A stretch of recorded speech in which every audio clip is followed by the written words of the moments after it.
Hello everyone, welcome back to my YouTube channel maths Pathshala. Last video में हमने देखा था कि इनर प्रोडक्ट स्पेस क्या होते हैं, मतलब किस स्पेस को हम किसी भी स्पेस को हम इनर प्रोडक्ट स्पेस कब कहेंगे। तो उसके लिए 4 कंडीशंस थी जिसको हम सेटिस्फाई करवाते थे। तो कोई भी स्पेस क्या होता, अगर कोई स्पेस उन कंडीशंस को सेटिस्फाई कर रहा है तो इनर प्रोडक्ट स्पेस हो जाता था। ठीक है, तो वो 4 कंडीशंस अगर आपको नहीं पता है तो प्लीज़ मेरे प्रीवियस वीडियो में जाके देख लीजिएगा ताकि ये चीज़ आपको अच्छे से समझ आए। तो इस वीडियो में हम क्या करेंगे कि L2 को हम इनर प्रोडक्ट स्पेस दिखाएंगे। ठीक है, तो सबसे पहले हम क्वेश्चन देख लेते हैं। Consider the linear space L2 for vector x is equal to xi and y is equal to eta I in L2। Define inner product of x comma y is equal to summation i is equal to 1 to infinity xi eta I conjugate the space L2 inner product is an inner product space. ठीक है, तो हम क्या करेंगे, एक space L2 ले रहे हैं किस वेक्टर्स के लिए, x is equal to xi और y is equal to eta I vectors के लिए जो कि L2 में बिलोंग कर रहे हैं। तो डिफाइन है inner product x comma y is equal to summation i is equal to 1 to infinity xi eta I conjugate. तो हमें ये दिखाना है कि ये जो स्पेस है वो इनर प्रोडक्ट स्पेस होगा। ठीक है, तो हम सबसे पहले ले लेते हैं कि let x is equal to xi y is equal to eta I belongs to L2 and inner product of x comma y is equal to summation i is equal to 1 to n infinity xi eta I conjugate. ठीक है, तो ये चीज़ हमें दी हुई है, तो ये हमने लिख लिया। Now we have to show that L2 inner product is an inner product space. अब हमें ये दिखाना है कि ये जो स्पेस है वो इनर प्रोडक्ट स्पेस है। To proof this we have to satisfy following properties. और इसको प्रूफ करने के लिए हमें ये 4 कंडीशंस, जो 4 प्रॉपर्टीज़ होती हैं इनर प्रोडक्ट स्पेस होने के लिए, वो चारों प्रॉपर्टीज़ हमें सेटिस्फाई करवानी पड़ेगी।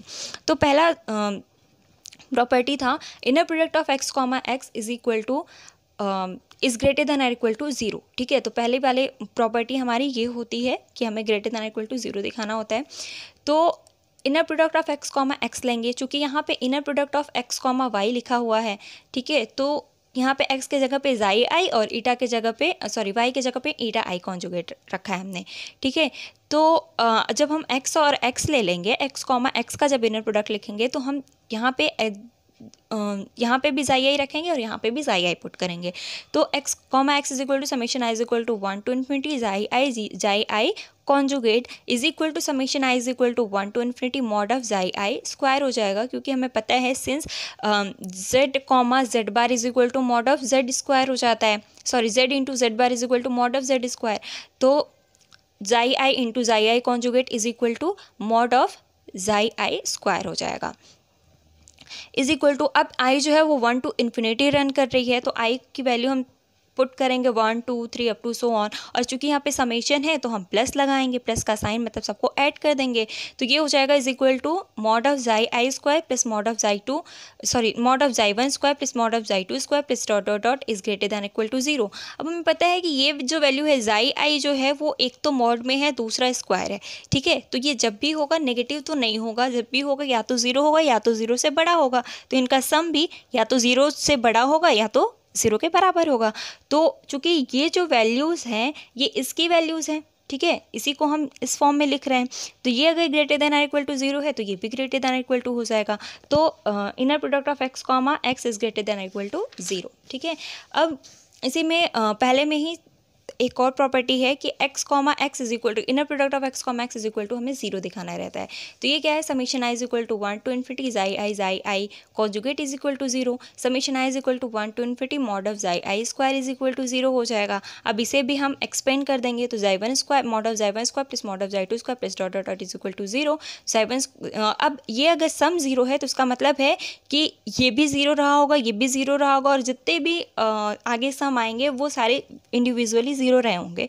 तो क्या हो जाएगा, xi1 is equal to 0, xi2 is equal to 0 up to so on. तो ये सारे जो xi1 xi2 up to xi3 हैं, यहाँ पे हमने देखा है कि ये सारे x की वैल्यूज़ हैं। ठीक है, x is equal to xi I लिखा है, तो जब हम i को 1 to up to so on vary करवाएंगे तो xi1 is equal to 0, xi2 is equal to 0 up to so on हो जाएगा। और ये सारी वैल्यू xi1 xi2 xi3 किसकी वैल्यूज़ हैं, एक्स की वैल्यूज़ है, इसका मतलब एक्स इज इक्वल टू 0 हो गया।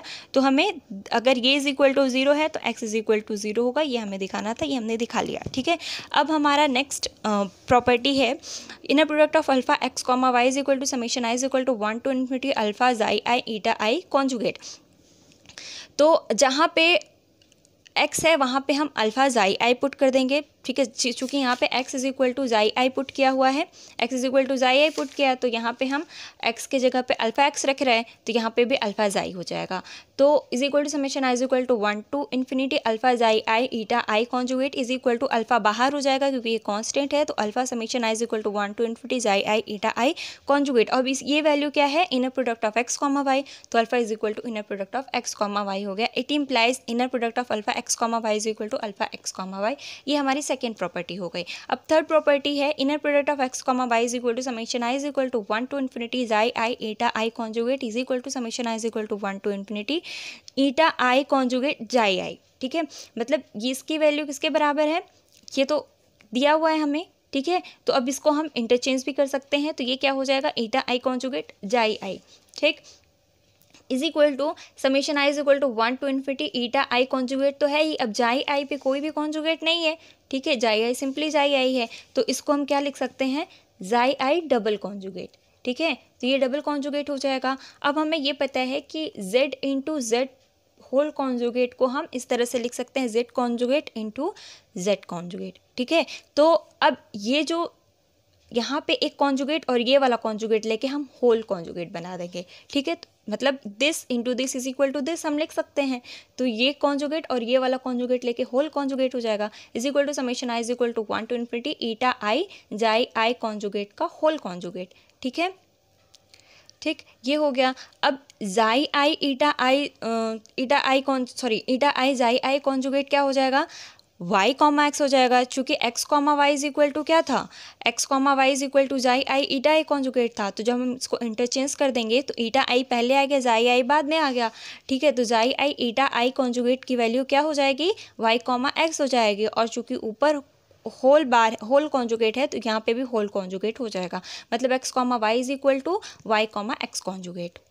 अब हमारी फोर्थ प्रॉपर्टी है ये वाली, तो हम पहले लेट कर लेंगे z is equal to gamma i. ठीक है, तो लेट कर लिया z is equal to gamma i. अब हमें दिखाना है inner product of x plus y comma z is equal to inner product of x comma i is equal to 1 to infinity. अब x y एक term एक हो गया और z अलग हो गया, तो हम जाई आई प्लस ईटा आई एक साथ लिखेंगे, और चूंकि गामा आई यहाँ पे सेकेंड वाले पे बार था, ठीक है, तो यहाँ पे हम गामा आई पे बारिंग कर देंगे, सॉरी कॉन्जुगेट लगा देंगे। Is equal to summation i is equal to 1 to infinity, इसको अंदर ले जाएंगे तो xi i gamma i conjugate plus eta i gamma i conjugate is equal to summation i is equal to 1 to infinity xi i gamma i conjugate plus इसको हम अलग अलग लिख लेंगे। ठीक है, अब ये वैल्यू क्या है, x कॉमा जेड हो जाएगी, क्योंकि ये x है और ये z है, तो inner product of x comma Z, और ये है y और ये है z, तो plus inner product of y comma Z, hence the space L2 is an inner product space. ठीक है, तो ये था हमारा कंप्लीट प्रूफ। आई होप आप सबको समझ आया होगा। कोई डाउट हो तो मुझे कमेंट सेक्शन में बताइएगा, और मेरे चैनल को लाइक सब्सक्राइब एंड शेयर कर दीजिएगा। Thank you so much.